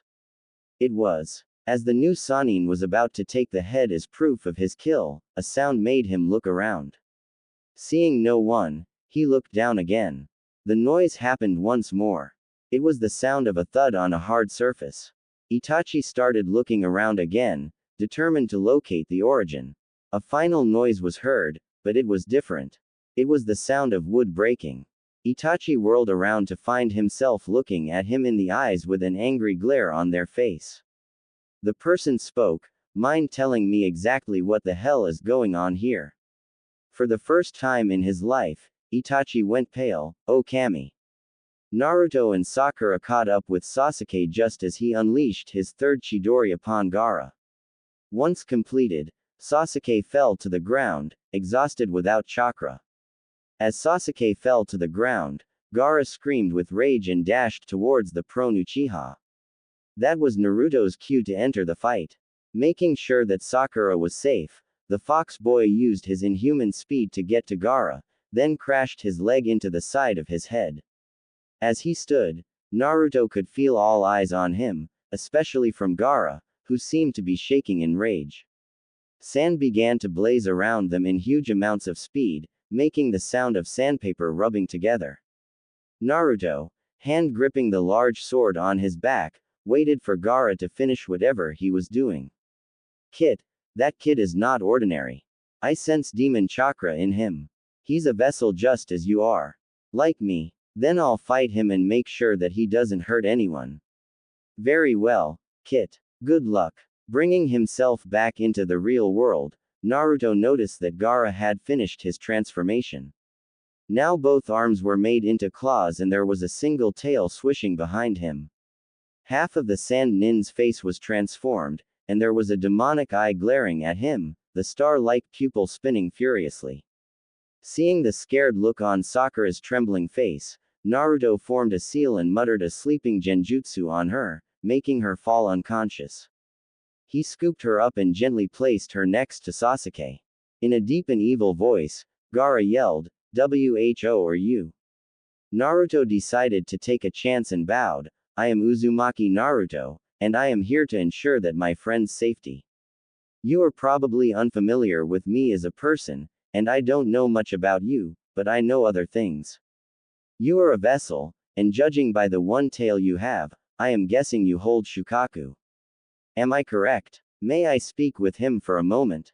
Gaara's demonic eye widened, then narrowed. Seconds later, after a jutsu made by Gaara, stood a fully transformed Shukaku. Though he was huge, Naruto looked the demon in the eyes from the top of a large tree that he had jumped to. Shukaku, who had been paying attention to the fight, sized the boy in front of him up. The human was lean in human standards, with a large sword resting against a tire of a white large coat with faux flames at the bottom. Unruly blonde hair with a tinge of red rested on the kid's head, held up by a Konoha headband. When Shukaku looked into the human's gaze, he gasped. Looking back at him were not human eyes, but the unafraid eyes of a demon. Who are you, human? Why do you have the eyes of a demon? Speak now. Naruto bowed once again. As I said before, I am Uzumaki Naruto. To answer your question and to further introduce myself, I am the vessel of Kyuubi no Kitsune, Lord of the Tailed Beasts. Kyuubi and I have agreed that he would give me his chakra and powers until we have fully merged. When that takes place, I will be the new demon lord and Kyuubi will hand his title to myself, as I am his chosen heir and only holder of the demon fox contract. Shukaku began to shake in fear. Kyuubi-sama. My lord, I beg for your forgiveness. I did not know. Naruto dismissed it. Shukaku, again I say that as of now I am only the heir, not yet the Kyuubi. You will address me as Naruto until that time has come. However, you will win favor from me when I do if you aid me now. Is this understood? Shukaku nodded furiously. It would be an honor to serve you, Naruto-sama. What do you wish of me? Regress back into your vessel, Shukaku. Give him access to your chakra, but do not harm his mind. If you harm him, I shall see that you no further exist. I will complete his seal once the matters of the village are taken care of. When it is done, you will begin to merge with him, as Kyuubi has done with me. Give your power and words of guidance to your vessel. That is all. Shukaku bowed his head low, then the sand that made up his body began to fall off, and led into the gourd that Gaara had carried around. Naruto jumped back to the ground just in time to see Gaara stand up, now awake. The boy glared at Naruto. What did you do? Naruto smiled. I have spoken to your demon. He will obey my wishes and will harm you no more. If you will follow me back to my house, I will complete your unfinished seal. After that, Shukaku will begin to merge with you and you will be able to sleep and still be in control. You will also have your demon's chakra in your control. Now Gaara, will you come with me? Though he was skeptic, Gaara nodded. Anything for even one full night of sleep with no troubles. With that, Naruto picked up his friends and they made their way back to Konoha, along with Gaara, who kept taking suspicious glances at Naruto. Once Naruto and Gaara snuck Sakura into her house, and dropped Sasuke at the Uchiha district, they made their way for Naruto's place. Along the way, Naruto had taken care of any of the retreating ninja that had crossed their path. Gaara just raised an eyebrow as he observed how easily Naruto had taken lives. After 2 miles into the forest behind the Hokage monument, and, from Gaara's count, 13 sound ninja, they arrived at Naruto's place. When the two teens entered the house, they found Kakashi and Jiraiya, who were both tired and bloody, sitting on the couch. Naruto frowned. They were both talking about how much of a baka he was. Didn't they realize that those days were over as soon as he had finished absorbing all of Kyuubi's chakra? There was a weird side effect from the deal. Once all the chakra was transferred, Kyuubi had told Naruto that he had accident sent the boy some of his memories, which, coincidentally, consisted of the demon fox's few years of studying human philosophy and other such subjects. Plainly, with his new reasoning, Naruto easily figured that the demon was fed up with Naruto being dim, which he told himself he never was. There was a plus side, though. He had also got quite a few new and powerful jutsu from the memories as well. Bringing himself out of his thoughts, Naruto coughed, catching their attention. Sorry to interrupt this discussion on how stupid I am while you are at my house, but I need the space of the living room. So, if you aren't going to help, then get out. Kakashi smiled. Sure, Naruto-sama, what can we do to help? The boy glared when Kakashi emphasized his title, but nodded. Kakashi, I need you to move the couch into the next room. Jiraiya, get a brush. I'm going to be sealing a demon. Kakashi's eye went wide, but he did as he was told. Jiraiya just pulled a brush from his pocket, with a worried frown on his face. In a matter of moments, the couch was gone and both Kakashi and Jiraiya were in front of him. Jiraiya spoke. Naruto, do you know how to seal a demon? If you mess up, we will all die. I know how to do it. My demon gave me a few seals that are better than the one I have. The two other leaf ninja nodded, but Gaara frowned. What demon do you have, Naruto? The one-tailed Shukaku is very powerful.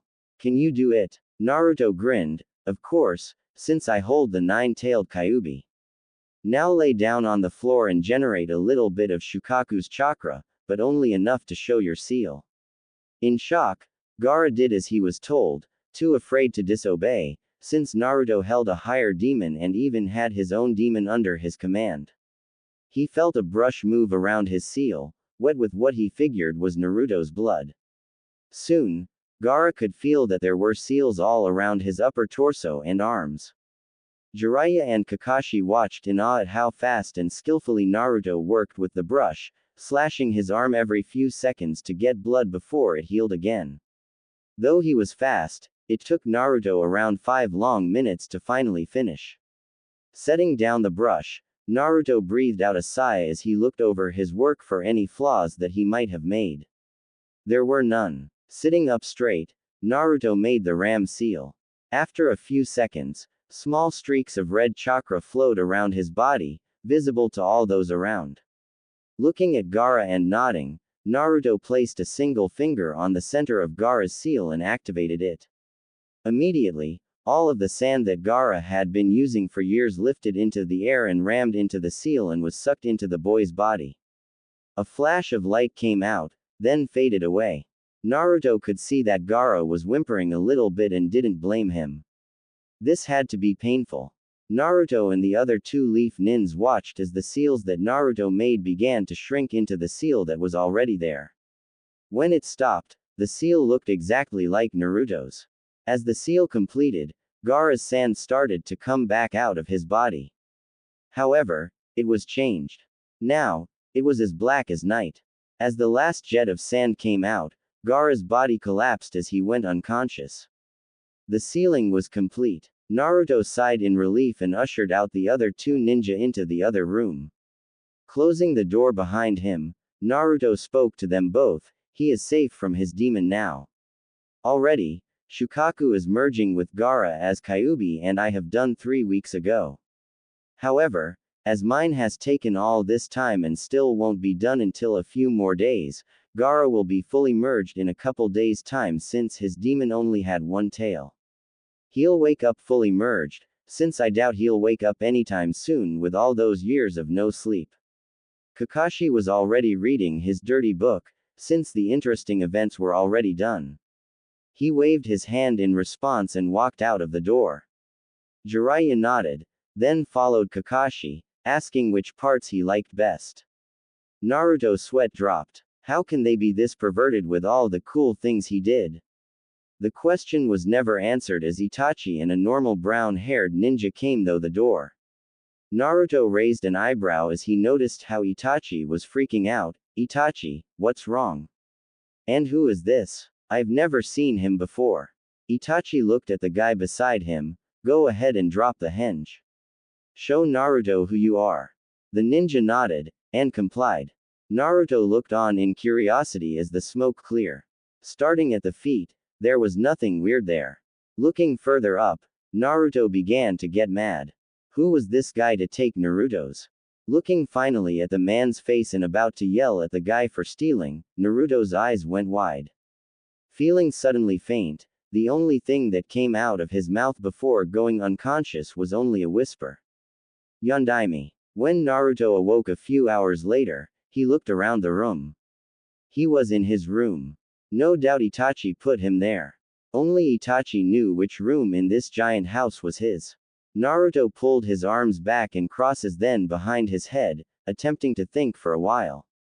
He was aware of exactly what made him faint. His father had just shown up. A frown came up on his face. That couldn't be true. His father was dead. Dead because of his son took his life. Things were just simply not adding up. Kyuubi-sama, are you awake? Yes, Kit. I have been in thought for the last few hours. Naruto mentally sighed. I guess I'll leave you to your thoughts then. A growl sounded in his mind. Nonsense. It is no trouble talking to you, Kit. especially since I'm not long for this world much longer. I was just thinking about all the things that I would not be able to be with you much longer. In all senses, I think of you as my own kid, and it is depressing to know that I will not be able to see what you will become. Idiot fox. After all that you have done for me, do you honestly think that I would just sit by as you disappear? It is inevitable, Kit. I have about 7 hours before we are fully merged. Naruto made sure that Kyuubi could feel his smirk. Oh really? Care to make a wager on that? Kit, I know you have something planned. Please, don't do something dangerous for me. I accept my fate. You should be happy. Soon, you will be ruler of all demons, and the best ninja ever. You are lucky. Some amazing powers are bestowed automatically to the demon lord, different for each one. Naruto sat up from his bed. You know, I was planning to ask you if my father was actually alive, and not just a fake. However, I doubt you're too deep into your unneeded angst to help me. He is your father. I know that just by being near him. No other human can produce such an aura as his power does. He can probably match your demon aura even as pure as yours has become. I will expect great things from you, my heir. To think, a human like you has received my demon blood and genes and has become stronger than any demon.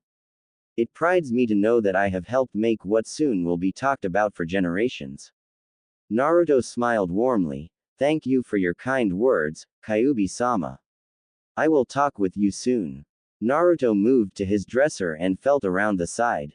Pressing a hidden button, a compartment opened up, revealing a single folder. Smirking, Naruto moved into the middle of the room and sat down. Inside the folder was Naruto's best creation yet. All his hard work and studying of sealing techniques were put together into one seal. Grabbing the seal note and a pouch of pills that were saved away for just this occasion, Naruto made a shadow clone on the spot, not even needing hand seals to do the technique any longer. Once the clone was there, Naruto started to make hand seals. Once the last hand seal was made, Naruto whispered, "Influx chakra barrier." The technique that Naruto used had a single purpose. It would keep chakra from being detected from outside the barrier, no matter how large. And Naruto needed that very badly. Taking a deep breath, Naruto sighed and nodded to his clone, who already knew what to do. The clone moved his hand into the single seal that caused the fox boy to get into trouble many times before. The seal used for the first kinjutsu he had ever invented. No jutsu. However, the technique was not limited to making him look like a girl. No, this technique was different from any henge. His transformation completely changed the body. In short, those times that Naruto used the skill, he actually was a girl. A real transformation. Also, as it was being used now, the technique could make him change into anything, not just him as a girl. He could become an old man or a young boy. This time, the clone made himself into a man around the age of 20. There were some strange things about this man's features that were not normal, but that was the point. Once the clone was finished, Naruto sucked in a breath and held it as he put the seal knot onto the clone's forehead and pushed as much chakra as he could into the seal. Immediately, a bright red light flashed, but did not go away. Several minutes later, Naruto felt the last of his chakra being drained. Still holding onto the seal, the blonde gulped down one of the soldier pills that he had in the pouch and felt his chakra completely fill up again. Renewed, Naruto began to push chakra into the seal at a faster rate, creating chakra burns on his palm, but he didn't care. It would heal soon enough. As he came close to using half of his renewed chakra, the light dimmed down, signaling Naruto to stop fueling chakra. The light completely faded away and the chakra barrier disappeared, leaving Naruto drenched in sweat. Popping another pill into his mouth, he felt good as new. He smirked. Mission success. In the living room of the Uzumaki clan house, now known as Naruto's house, sat two great ninja. Uchiha Itachi and Uzumaki Arashi. Silence had taken its hold ever since Naruto had fainted. Itachi was silent because he just didn't know what to say, and Arashi because he was looking around, finding changes that had happened since he had been gone. Finally, Arashi sighed, can you tell me what has been happening since I have been gone? Itachi looked down, feeling guilty. I can, but it won't be much. Until 3 days ago, I was a missing nin. Arashi blinked. Really? Itachi nodded. However, I can tell you what I have seen so far and heard from Naruto. This caused a smile from Arashi. Please do. Naruto stayed silent, just observing his newest jutsu in action. He had to make sure he did it right, after all. The clone looked around, completely alert and confused. Looking forward at Naruto, the clone narrowed his eyes. What in the hell did you do? Naruto relaxed. It had worked all right. Now, how can you be so rude, Kyuubi? Especially since I just did the impossible just for you. Told you that your angst was unneeded. Kyuubi, the clone, gave the boy a confused look. The impossible. The boy nodded as he sat down at the edge of his bed. Yes. See, I knew that the time would come when you would disappear, and me being me, just wouldn't let that happen. I spent 2 days of constant study on sealing techniques just to come up with what I did today.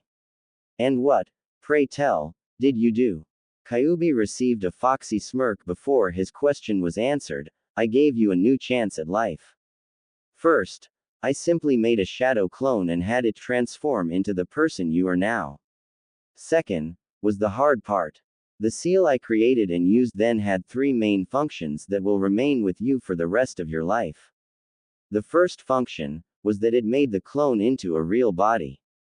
Completely human, where it could no longer be called a technique, but an actual person. That used up most of my near limitless chakra. The second function gave the new body a completely developed chakra coil, so that the body could replenish chakra. That's what sealed the deal for the body. It would be there for good and won't break down or die. The third and last function, as you can probably guess, destroyed its mind, and transferred yours into the body. I based it of the famous mind swap jutsu that Ino and her family uses, but this is a little more permanent. That about sums up what I did. Kyuubi's eyes went wide. So, that means.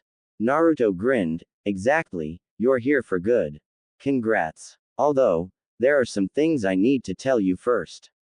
Kyuubi was listening to Naruto's every word, like. Simply put, you're completely human. Emotions and all. No longer are you a demon. It will be weird at first, but I'm sure you'll get used to the feelings. I suggest you study up on books about human children care and stuff like that.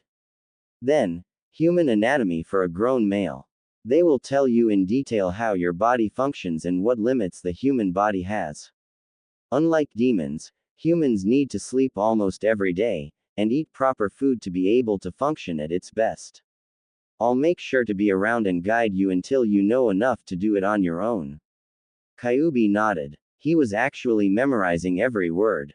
His kit had given him the greatest gift. A second chance. He would be a fool to let it slip away due to not treating himself right. Is there anything else? Naruto smiled. Your chakra. It works different now, so you'll have to relearn how to control it. Once you do, I made sure that you had a chakra reserve about the size of Itachi's to start off with, but with training, you can make it larger. It will be hard, but I'm sure you can do it. I'll help you as you helped me learn to use demon chakra. Call it returning the favor. What will you do with your new life? It's yours to choose. Kyuubi smirked. For some foolish reason, I want to become a leaf ninja and team up with a loud mouth. How will I learn to control my chakra? I want to start right away. Naruto shook his head. No, first learn to control your body, then chakra. Trust me, it is more important. It should take about a week to learn how to control your body. Then, knowing your intelligence, chakra will be a snap. Admitting defeat, Kyuubi walked over to the mirror and looked at his new image, Naruto watching intently. Looking back at him was an unfamiliar face. His skin was tanned, but showed no blemishes. He was about as tall as Naruto was now. His figure was slender, but toned. His clothes consisted of the exact clothes Naruto wore, no doubt since the clothes was Naruto's. The face was lean, holding no baby fat. He had no facial hair, and doubted that he ever would. He had tattoos on his cheeks, much like the Inuzuka clan, but his were black and sharper than theirs. As he looked at his eyes and hair, he spun around to face Naruto. You gave me blue eyes and blonde hair. I look like you, brat. Naruto smiled warmly. Of course. I greatly look like my father, so I figured that it was an Uzumaki trait. Well, I have red eyes now and red streaks through my blonde, but you remember how I used to look. I found it fitting that you had the same traits I had, since you're family now, too. Like my big brother, really. Kyuubi smiled at the boy, Uzumaki Kyuubi. That will take time getting used to. Speaking of your father, we need to go meet him. Though I can't wear this out there. That belongs to you and Arashi. I need my own style. Naruto walked to his closet and pulled out a couple articles of clothing, and held them up. They were exactly like Arashi's coat, but the colors and kanji were different, so, which one do you like best? I had two different ones made so you can have a choice. Since my father is back and has his coat, I might as well as take the one you don't. I need a different style as well. Kyuubi looked at them both. The first was black where the original coat was white, and the flames were still red. On the back, the kanji said, Kyuubi, in the same red color as the flames. The second coat was black as well, but the flames and the kanji for Kyuubi were blue. After a moment, Kyuubi reached out and grabbed the one with blue flames and kanji. As he changed, he explained, I'll take the blue since they match the color of my eyes. As the one with red matches yours. It's fitting that they both say, Kyuubi, since I'm the old Kyuubi and you're the new. Naruto flashed a foxy smirk and threw on his new coat as well. However, he left his sword sitting on the bed, since it need to be cleaned after all the blood that had been left on it. Feeling relaxed in the new clothing, he looked over to his new big brother. Come, let's go become legends. It was around the middle of their tale when Kakashi and Jiraiya came and saw who was there. Itachi they were fairly used to, but to see Arashi sitting and talking completely flipped their world. As to not make them faint, Itachi and Arashi quickly summed up how the Yondaime was back. Soon, there was hugs and they settled down to talk about everything that had happened. Arashi was most interested about how everyone had a connection to his son. Everyone sat into a comfortable silence after talking about what had happened for the last several years and stories about Naruto, both good and bad. Arashi leaned back and thought about each thing that concerned his son. Kakashi used to be Naruto's sensei, before Naruto quit the team due to the favoritism Kakashi had showed Sasuke. This discomforted him a little. However, now his son and Kakashi had a pretty close friendship. Kakashi even told Naruto about his family. Jiraiya had trained Naruto to summon the toads. That had made Yondaime smirk. Like father, like son, it seems. He laughed at the nickname the boy had given his sensei, and waved off the warning that he was given about never using the same name if he wanted to stay alive.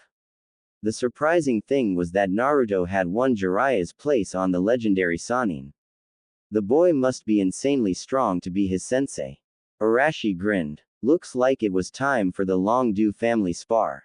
Itachi, now reinstated and also newly appointed Orochimaru's replacement on the Sannin trio, was Naruto's new teammate. Naruto had brought him back to Konoha and convinced Sarutobi to hear him out. Now, Itachi and Naruto lived in this house. Naruto, in general, was amazing. Even though all the abuse he had taken from the stupid village, the boy smiled at life. Though he used to be quite a dunce, things had changed. Uzumaki Naruto was one of the best, due, surprisingly, to Kyuubi. The fox had befriended the boy, trained him, and gave him his power. No wonder Naruto looked so fox-like when he had seen him. That made Arashi wonder what else the fox had given his son. If he ever saw Kyuubi again, he would have to thank the fox. His thoughts were brought to an end when the group heard talking come closer. Arashi looked at each other with confused looks. One voice was Naruto, but the other sounded unfamiliar. It couldn't be that Gaara kid, he was still asleep and would be for days. This new voice belonged to someone else. Through the door came two figures, both with blonde hair, and clothes with the same design as Arashi's, but each with different colors. They both looked close enough to be family. Naruto, all fox features aside, looked like Arashi's son, but the other looked exactly like the Yondaime, with the exception on the tattoos on his face. The other ninja stood up in front of the two, waiting for an introduction while being as alert as ever. Naruto smiled at everyone, before he found himself locked in a gaze with his father. Everyone in the room, including Kyuubi, backed off to give the two their respected space. However, Naruto snapped out of his daze and grabbed Kyuubi by the jacket and pulled him up to them. You should meet him, too. Arashi watched his son's actions. Naruto, who is this young man? Are we related somehow? Naruto nodded. Yes, he is my big brother. Everyone else sweat dropped, though it was Kakashi that snapped out of it. Okay, brat. We get it. Nice joke. Dispel the clone, you don't have a brother. Naruto smiled. I do now. Father, I want you to meet my new big brother, Kyuubi. For a second, everyone was frozen in shock. However, once that wore off, they went into defensive stances, except for Itachi, who knew Kyuubi personally for 2 weeks now. He just simply sat back down and looked at Kyuubi in wonder. He had never taken human form before. The others, though, were edging forward. Having none of that, Naruto took a step forward, letting his massive chakra become visible. No one will dare touch him unless they get through me. He is human now, just as you are. As he is getting used to his new body, he cannot protect himself. However, I sure as hell can. Kyuubi put a hand on his shoulder. Naruto, I can leave. I don't want this to ruin your relationship with these people. Naruto never stopped glaring at the group. No, brother. It is okay. They just don't understand. That's all. We shall explain to them. They will see. He motioned for everyone to sit down, which they did so, but had their guard up. As Naruto told them about how his deal with Kyuubi started and until now, the ninjas slowly relaxed. Naruto explained how his and Kyuubi's relationship was and how Kyuubi had been about to be fully absorbed. He also told them about the technique he used in detail, to which they were amazed that he could pull off such a thing. In fact, he told them everything, except for 2 things. However, he knew they would soon ask and he would not lie. Everyone was now completely relaxed, but the 2 brothers were still standing up. Seeing no seats anywhere, Naruto motioned for them to go get some chairs. As they walked into the next room, Arashi and the others noticed the kanji on their backs. When they got back, the Yondaime asked about it. Son, I can understand Kyuubi having his name on his coat, but why is it on yours as well? And if Kyuubi is fully out of your body, why do you still have transformed features? Is it because his chakra is still inside you? Naruto froze for a second, but relaxed. He sighed. To answer your questions, I will have to explain something. Please keep an open mind. Kyuubi does not have his name on his coat. To put it simply, he no longer has a name, since it was long forgotten. Kyuubi is the rank given to the 9 tails by demons. So, in a way, that is his name, since he was the Kyuubi. Was? Asked Kakashi. By becoming human, another demon has the chance to become the 9 tails and ruler of the demons, right? Like our Hokage. Naruto nodded. Exactly. When Sarutobi retired, for my father, everyone still called him Sandaime. Likewise, my brother will always have the right to be referred to as Kyuubi. Arashi frowned, but won't that mean since Kyuubi is no longer a demon, every demon will be jumping at the chance to become the ruler? That would put humans at risk again. And even if the ruler has been decided, the demon may attack Konoha and try to finish the threat that defeated the last demon lord. Naruto shook his head. No, the Demon Lord has already been named and will have no desire to destroy Konoha. Jiraiya jumped up. What makes you so sure about that, brat? Naruto simply smiled. Because I am the new Demon Lord. That is why the kanji for Kyuubi is upon my back as well.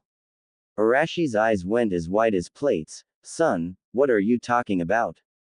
You're human. A human can't be the Demon Lord, no matter how much chakra you have. Kyuubi cleared his throat. Arashi, you made an error when you sealed me into the kit. Apparently, it not only absorbed my chakra, but it also made him half demon. You should be proud. He will be more powerful than anyone in the world, will have the highest rank anyone can achieve, and that's even if he doesn't become Hokage. If he does become Hokage, just think. He could make sure no demon or human ever threatened the village. Hell, he could even unite the Leaf and the demons if he so wished. The ultimate protector. Everyone was silent as the news sunk in. Naruto, being the dead last, was now the highest ranking being in the world. However, that didn't mean everyone would listen to his command. Naruto's eyes snapped open. He whirled around to Kyuubi. Brother. We forgot about Sasuke. Hachimata might try to pull something now that the power has changed. As soon as he said that, an explosion went off from somewhere in the village. Everyone ran outside, while Naruto came out a few seconds later with his sword on his back. Itachi growled, I know that chakra. It's the leader of Akatsuki, and he's at the Uchiha compound. Naruto growled, damn it, Itachi and Kakashi, go after him. Make sure that we get Sasuke back. Restrain him if need be. I have to stay here. I have to get Kyuubi used to his new body as well as convince Shukaku to stay. Now, hurry. The two ninja nodded and disappeared. Once gone, Naruto looked at Arashi, who had a sloppy grin on his face. What the hell are you smiling at? Kyuubi, who was also grinning, answered, it seems that you have a natural ability to lead. Yondaime smirked, he's right, little Godime. You really take after me. Kyuubi snickered, it's so cute. Arashi nodded, yeah. Naruto had a giant smile on his face as he walked back into his house, followed by two other blondes who both had large bumps on top of their heads.